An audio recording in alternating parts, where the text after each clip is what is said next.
au transport des passagers et des bateaux cargo pour le transport des bois du Nord Congo vers les marchés internationaux via le port de Pointe-Noire et des produits manufacturés venus des pays occidentaux vers les pays limitrophes du Congo n'ayant pas d'ouverture sur mer.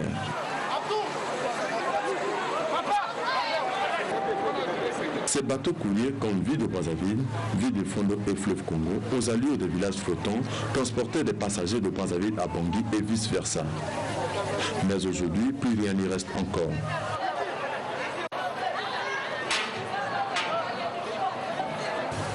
La guerre de 1997, avec des destructions qui s'en sont suivies, a porté un coup fatal à la TC alors déjà moribonde. La flotte congolaise va être détruite à près de 80% par les effets de la guerre. Au sortir de cet événement ignoble, la TC qui se trouvait déjà dans un état comateux est presque morte.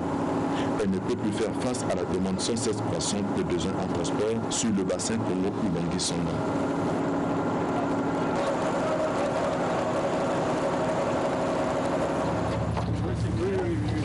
Malgré la volonté du gouvernement de vouloir donner un peu du punch à cette structure, la dissolution de la TC laisse derrière elle un vide indésirable, surtout dans le sous-secteur des transports fluviaux. Il existe certes des armateurs de transport fluviaux privés, mais ceux-ci ne sont toujours pas à la hauteur de satisfaire des besoins en transport des populations riveraines du fleuve Congo.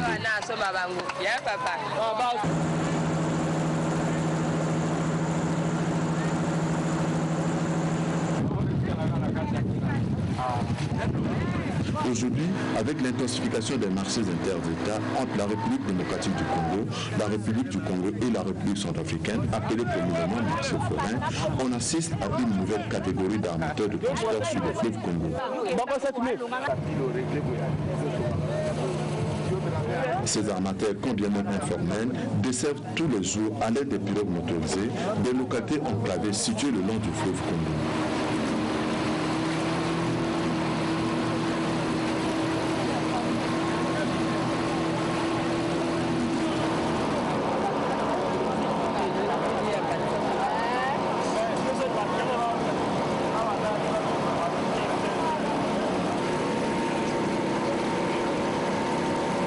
C'est donc grâce au marché forain situé le long du fleuve Congo que l'activité des convois de pirogues motorisées ou embarcations de fortune va connaître un essor considérable.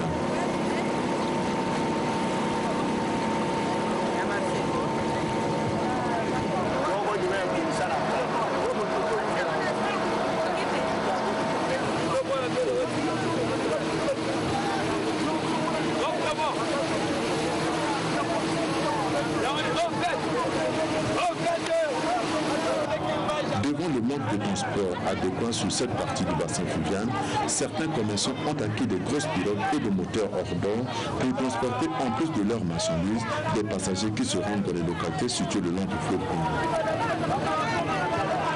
Quand j'avais commencé le commerce par Oyo, il y avait les bateaux et les barnières. Entre-temps, il n'y avait plus les bateaux et les barnières. On avait une souffrance pour voyager. C'est à partir de là que j'ai eu l'idée d'acheter les moteurs et les pirogues pour faire un convoi. Je prends le départ à Oyo jusqu'à Liranga. Bon, en allant, moi j'amène l'épargne, les carburants, le carburant en général, le pétrole, le gasoil, l'essence. Et j'amène aussi les clients.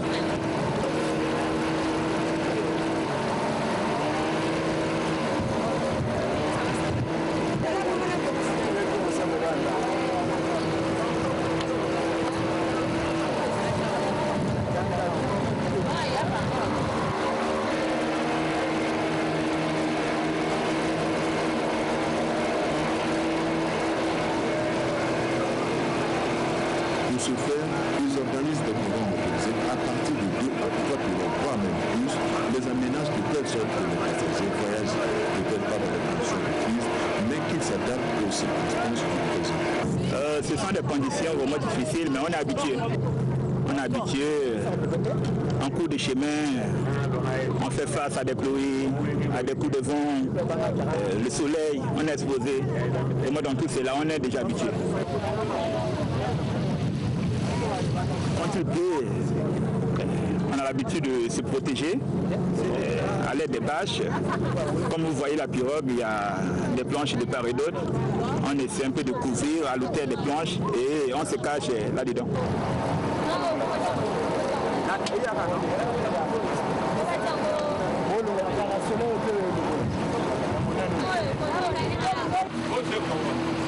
Avec l'apparition des convois de pirogues motorisées, les populations riveraines du fleuve Congo, qui n'ont pour route que des voies d'eau, n'ayant plus de trouvent à travers ces embarcations une voie de salut pour se déplacer d'une localité à une autre.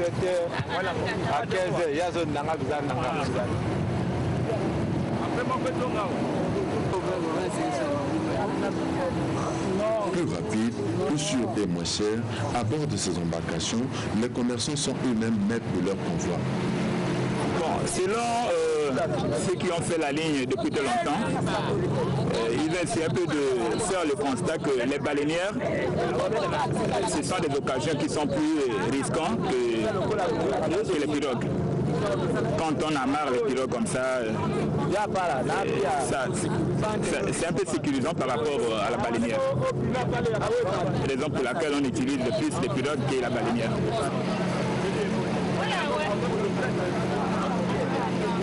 C'est donc grâce à ce trafic informel que le port de Rio, en dépit de l'inexistence de bateaux de l'ATC, tient tant bien que mal.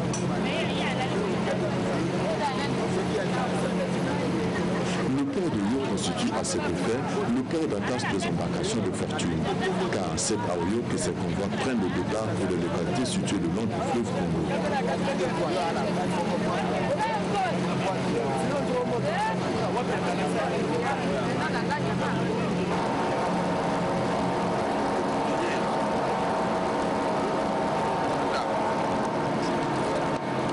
Même l'équipe de tournage de ce documentaire a dû emprunter ses embarcations de Rio jusqu'à Mosaka, soit environ 200 km à parcourir en 20 heures de temps.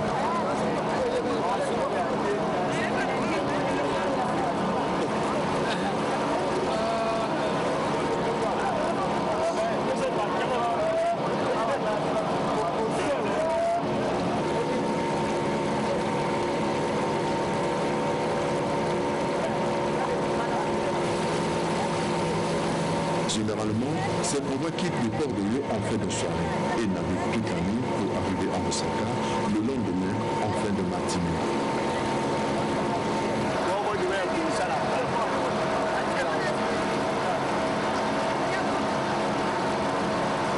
Après avoir navigué toute la nuit, ce n'est qu'aux premières heures de la matinée que ces convois empruntent enfin le canal de Congo.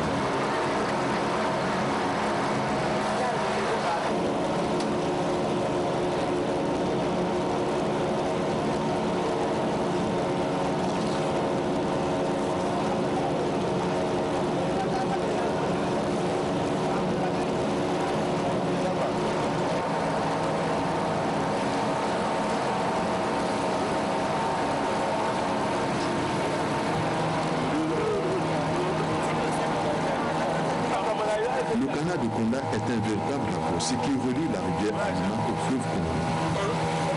Ce canal n'est praticable que par des convois de petits gabarits et non par des bateaux.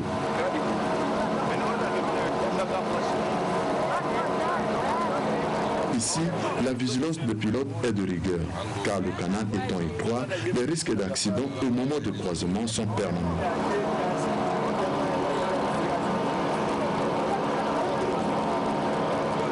Situé à environ 45 km en aval de Mosaka, le village Konda est un poste incontournable de la navigation fluviale.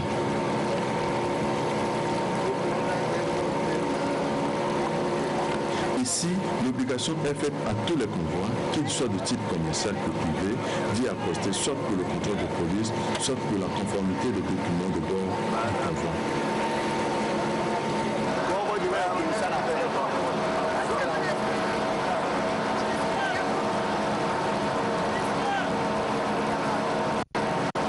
À bord de ces embarcations, le niveau de chargement toujours élevé contraint le pilote à être debout le long du parcours, le pied posé sur le guidon du moteur.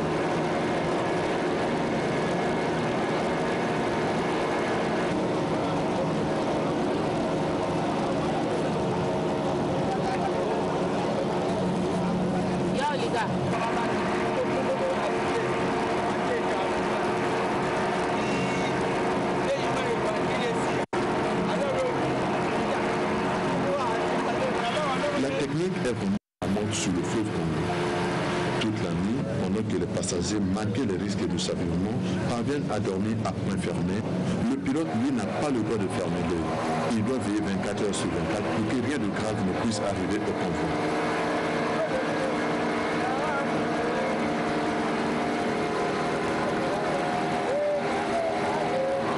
Tout le long du parcours, les équipes de pilotage se succèdent 24 heures sur 24.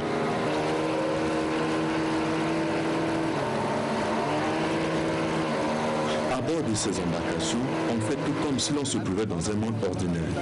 On fait la vaisselle, on fait la lessive, on fait la cuisine, on mange et on boit comme on veut.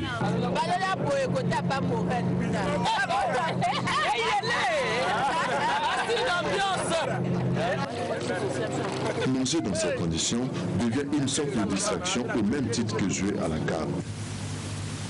Ici, on ne mange plus parce qu'on a faim, mais plutôt pour distraire la bouche.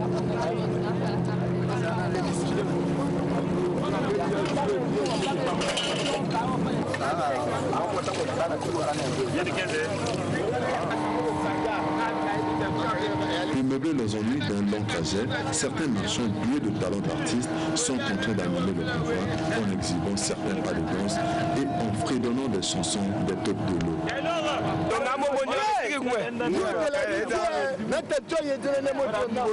Michel Depot, yo, de la rivière, you caméraman, you journaliste. You mon canon no mi mon bébé.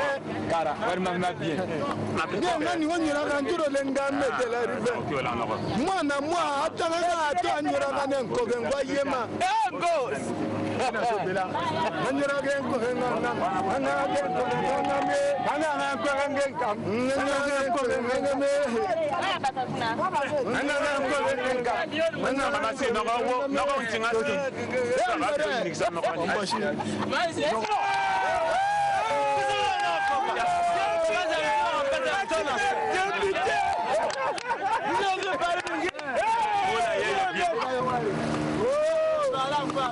La journée, quand il fait chaud, on hérisse des abris de fortune à l'aide des draps et des imperméables pour ceux qui n'ont pas de parasoleil.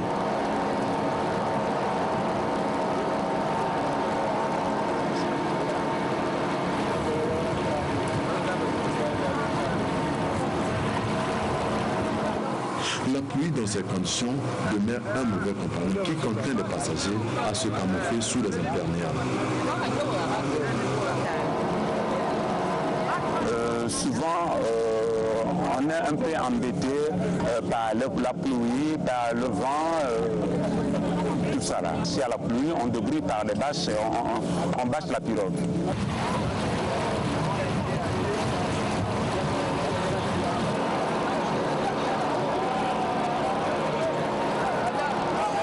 Vu de l'extérieur, la vie dans ces embarcations paraît insupportable. Mais en y accédant, on se rend compte d'une réalité contraire.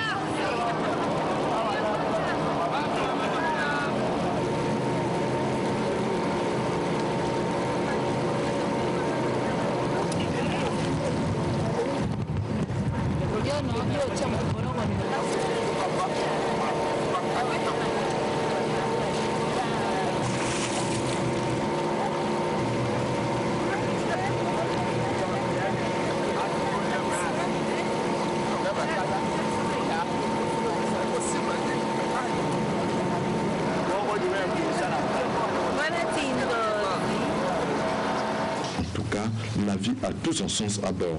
Peine et misère ici ne sont que des illusions.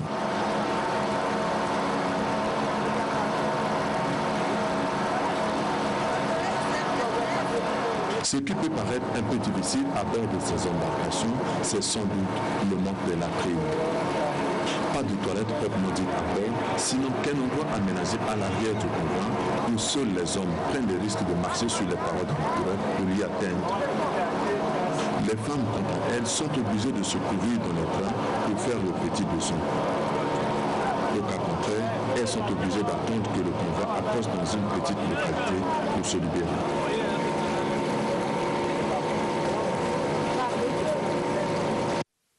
C'est pas facile. Vous voyez, c'est un milieu où nous sommes mélangés manger, il y a des femmes, il y a des vieilles mamans. Il n'y a pas de toilette, mais pour nous les hommes, tu sais que l'homme c'est quelqu'un qui crée toujours.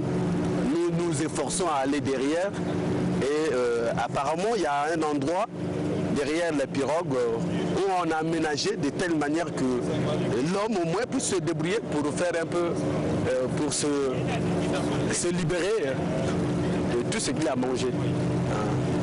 Mais les femmes, mais très souvent, c'est quand nous arrivons à un niveau, elles peuvent demander un service et on accoste.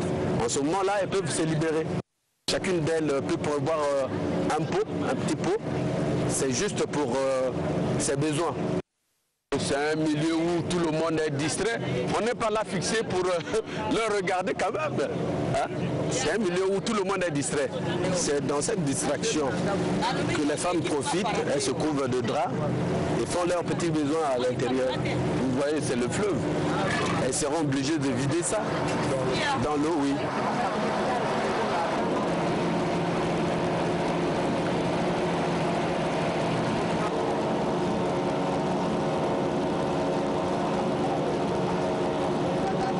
Au coucher du soleil, les passagers s'agitent, chacun s'attelle à mettre de l'ordre autour de soi afin de s'offrir un petit espace, soit à dormir sur le pont de fortune du convoi, soit pour s'asseoir toute la nuit. Dormir dans ces conditions, il ne faut jamais perdre de conscience que l'on est sur l'eau et un cauchemar dans ces conditions peut abroger la vie par noyade. Ici, hommes et femmes dorment sans limitation d'espace et parfois tête beige. Des femmes ont acquis l'habitude de porter des pantalons avant de dormir.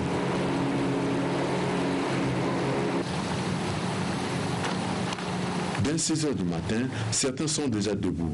D'autres par contre continuent encore à dormir. Même dans ces conditions, des règles d'hygiène sont scrupuleusement observées. Comme le soir, en se réveillant le matin, on défait la literie afin d'effrayer un petit passage pour circuler du bout en bout du convoi. Ce n'est qu'à partir de 9 h du matin jusqu'en fin de matinée que des convois partis d'Oyo en fin de soirée arrivent successivement à Mosaka, première escale.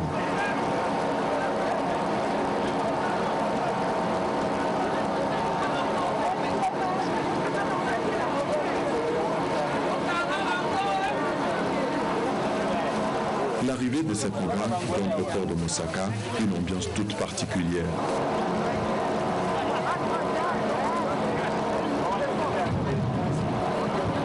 La mission de l'équipe de tournage s'est arrêtée à Mosaka, mais ces embarcations poursuivent leur croisière jusqu'à l'Iran. Au retour, nous avons emprunté encore ces mêmes embarcations de Mosaka à Oyo. Ici, il faut être armé du courage, bannir la peur pour pouvoir accéder dans ces convois, car le niveau de chargement est frais. Parti de Mosaka, le convoi est arrivé au village Konjolo après 1h30 de navigation au sens du courant d'eau.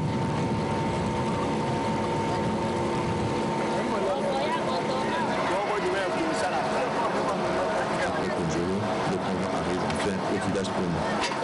Comme à la montée, ici la police, fidèle à ses traditionnelles missions, procède au contrôle de routine.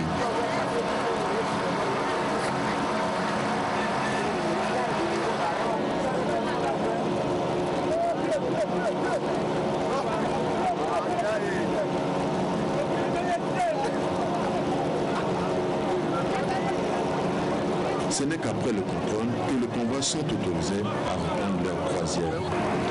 À partir de Konda, les convois qui descendaient le fleuve Congo affrontent le sens contraire du courant d'eau de la rivière Alumino, en passant toujours par le canal dit de Konda. À la montée comme à la descente, une grande partie de l'aliment est naviguée la nuit.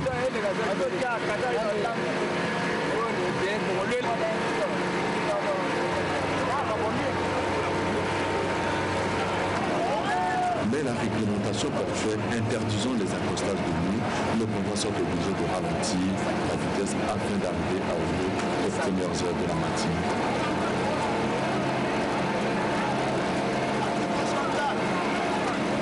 la journée, on assiste à l'arrivée sans cesse des convois de pirogues motorisées, hyper chargés de denrées alimentaires de première nécessité. C'est à Oyo que ces convois terminent leur longue croisière d'une semaine sur le fleuve.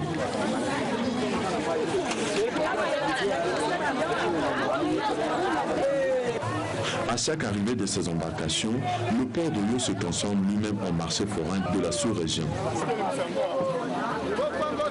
Ici, les acheteurs ne sont pas seulement du Congo, encore moins d'Oyo, mais proviennent également des localités et des pays voisins.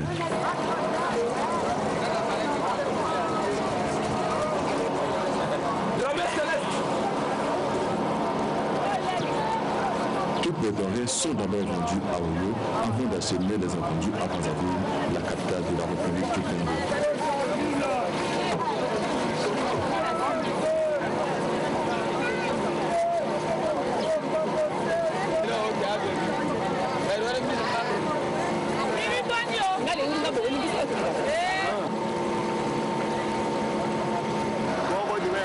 C'est ainsi que l'on peut voyager par voie d'eau au nord du Congo.